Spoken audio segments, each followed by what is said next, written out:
ខ្មែរតូចទេខ្មែរអត់ចាដូចអ្វីដែរផ្ទះលេខ2ខំសេក្តាញ់ក្តាញ់ដូចខ្លួនឯងអត់ចាមហាលោតផ្លោះទេតែខ្មែរម៉ាត់ណាម៉ាត់នឹង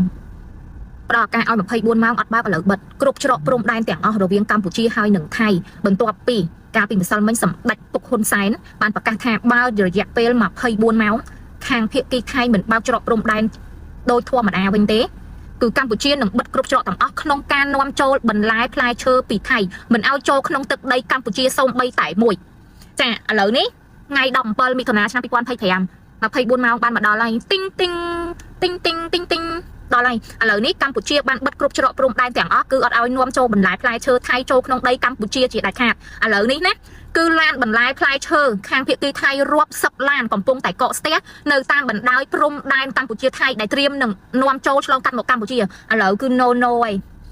អញ្ចឹងសម្រាប់ប្រជាកសិករថៃដែលគាត់ធ្វើខាងបន្លែផ្លែឈើគ្រប់ប្រភេទដែលមិនអាចនាំចេញបានកកស្ទះ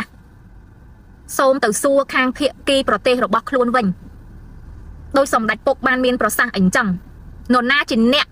បង្កបញ្ហានឹងកើតឡើងនរណាជាអ្នកបិទច្រកព្រំដែននឹងដោយឯកតោភាគីអ្នកនោះហើយជាអ្នកដោះស្រាយនៅបញ្ហាដែលខ្លួនឯងបង្កើតដូច្នេះឥឡូវបិទអស់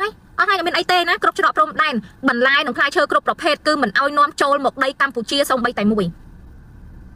លេងប៉ះអ្នកមែនម៉ាត់ណាម៉ាត់នឹងឯងចង់និយាយចឹង24ម៉ោងអូខេទីងទីង